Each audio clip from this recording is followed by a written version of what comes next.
सबके दिमाग में एक क्वेश्चन जो है वो जबरदस्त तरीके से चल रहा है इस समय कि सर शुरुआत कहाँ से करें। इतना केओस है, इतनी सारी दिक्कतें हैं, इतनी नोटिफिकेशन, इतनी अनाउंसमेंट, इतने ऑप्शन, हम डिसाइड नहीं कर पा रहे हैं कि हम लोग शुरुआत करें तो करें कहाँ से, हम आगे बढ़े तो बढ़े कहाँ से। हम स्टक होकर रह गए लाइफ में, पढ़ने का कम समय है, आसपास ऐसी नेगेटिविटी बनी हुई है, प्रोडक्टिविटी की सर ऐसी तैसी हो चुकी है। I am sorry for my words, but sir हालत तो ऐसे ही है कि भाई हमारी जो है ना, बिल्कुल समझ नहीं आ रहा कि हम लोग अब करेंगे क्या, हम लोग शुरू कहां से करें। अगर कोई हमें इस बारे में गाइड कर दे तो बहुत अच्छा होगा।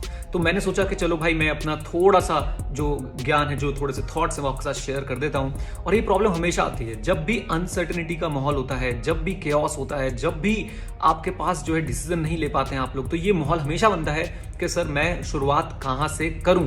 राइट, तो 2 मिनट के लिए भूल जाते हैं कि सर कोई पेपर है, 2 मिनट के लिए भूल जाते हैं कोई पेपर है। 1 मिनट में मेरी प्लीज बात तो सुनिए, मुझे पता है आप लोग बहुत ज्यादा इंपल्सिव हैं और आप बोलोगे कैसे भूल जाए, क्या हो जाएगा। नहीं, 2 मिनट के लिए आप मेरी बात सुनने के लिए भूल जाएं कि भाई पेपर है आपके, कोई भी रिलैक्स। मान लेते सर आपके पास जो है सब्जेक्ट्स हैं, 8 सब्जेक्ट्स हैं आप लोगों के पास, या 4 सब्जेक्ट हैं, जितने भी सब्जेक्ट है अपने सब्जेक्ट लिख लीजिए आपके पास कितने सब्जेक्ट्स हैं। उसमें से सबसे ज्यादा प्यारा, सबसे ज्यादा अच्छा, सबसे ज्यादा अमेजिंग आपको कौन सा सब्जेक्ट लगता है, मुझे आप वो बताइए। और जैसे ही वो सब्जेक्ट आपको पता चल जाए, अब आप सर उस सब्जेक्ट के लिए क्या करेंगे। पढ़ना नहीं है, उस सब्जेक्ट की आप एक डिटेल प्लान बनाएंगे। आधा घंटा लगाइए प्लानिंग के अंदर, आधा घंटा बैठ के सोचिए कि क्या क्या चीजें जो है उसके अंदर कवर करनी है, कितने चैप्टर्स हैं, कितने पेजेस हैं एक चैप्टर के अंदर, बहुत डिटेल में चले जाओ, कितने क्वेश्चंस करने हैं, एक चैप्टर में कितना समय लगने वाला है, कितने दिन लगने वाले हैं। एक ऐसा प्लान बनाएं जिससे लगभग 5 से 10 दिन के अंदर आप उस पूरे सब्जेक्ट को खत्म कर पाएं। क्योंकि आप सबकी कोचिंग कंप्लीट हो गई होंगी, आप सब अब समय घर पे बैठे हैं, आपके पास, मैं समझ रहा हूं समय कम है, लेकिन फिर भी आपको एक प्लान बनाना पड़ेगा।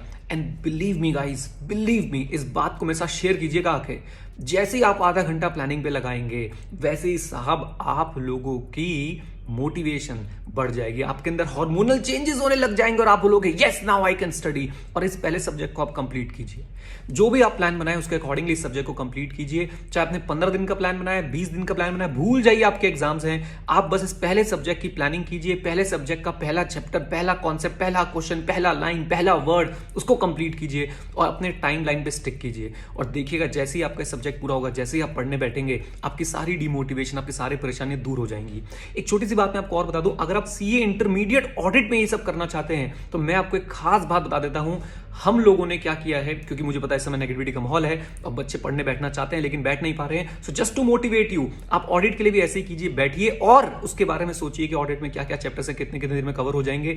मैं आप लोगों को एक टेस्ट सीरीज दे रहा हूं, उस टेस्ट सीरीज का आपको आंसर, आपका पर्सनल क्वेश्चन भी जो आपने जो आंसर किया होगा वो भी चेक करके हम आपको लौटाएंगे। और ये सब आपको प्रेशर में डालेगा कि आपने सर पेपर, आपने जो ऑडिट की तैयारी करनी है। आई थिंक वो 28 तारीख को है। एक बार प्लीज सारी डिटेल्स वगैरह जो है आप डिस्क्रिप्शन में और आप चेक कर लीजिएगा, डिस्क्रिप्शन में और आई बटन में।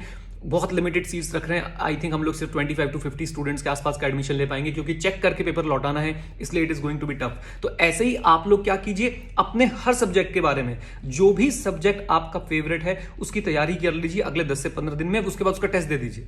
यही करना पड़ेगा सर, नहीं तो आप सोचते रह जाओगे शुरुआत कैसे करूं। और मैं आपको बता देता हूं, आधे से ज्यादा लोग फेल इसलिए होते हैं क्योंकि वो शुरुआत ही नहीं कर पाते। अगर आप शुरुआत ही नहीं कर पाए तो सर आप अंत के बारे में तो भूल ही जाइए ना। तो इसलिए प्लीज शुरुआत कीजिए, इररिस्पेक्टिव ऑफ द फैक्ट कि आप ऑप्ट इन कर रहे हैं, ऑप्ट आउट कर रहे हैं, इररिस्पेक्टिव ऑफ द फैक्ट कि एग्जाम हो रहे हैं या नहीं हो रहे हैं। आपको सिर्फ एक चीज से फोकस रखना है, और वो क्या है, वो है साहब कि मैं अपना फेवरेट सब्जेक्ट उठा के उसको, उसकी प्लानिंग करूंगा। और याद रखिए प्लानिंग बहुत इंपॉर्टेंट है, डायरेक्ट उठा के शुरू मत हो जाना। Failing to plan is a plan to fail. तो अगर आप प्लानिंग नहीं करेंगे ना साहब, तो आप एग्जीक्यूशन नहीं कर पाएंगे प्रॉपरली।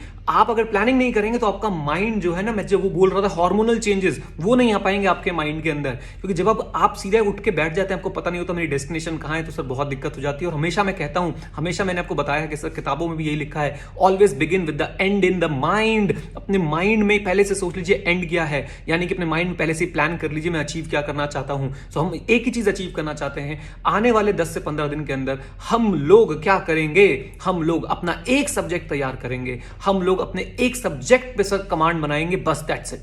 अब वो आपने डिसाइड करना है, टाइम टेबल आपने डिसाइड करना है, प्लानिंग आपने करनी है पूरी की पूरी। एंड बिलीव मी गाइज, हो जाएगा, हो जाएगा अगर आप लोग अभी से प्लानिंग करने बैठ जाओगे।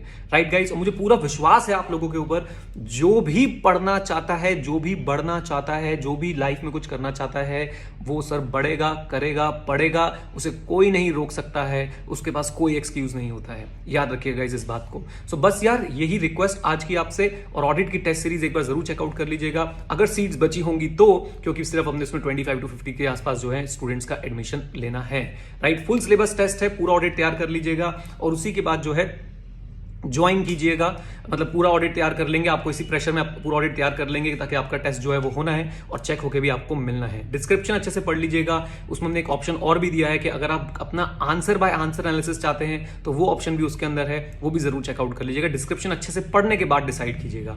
राइट गाइस, चलिए thank you very much, all the very best, stay connected, stay है, जय हिंद। और हाँ, सीखते रहें, क्योंकि सीखना बंद तो जीतना बंद। और मेंटल हेल्थ का खास ध्यान रखें, अपने आप को व्यस्त रखें, अपने आप को मस्त रखें। Bye bye, take care.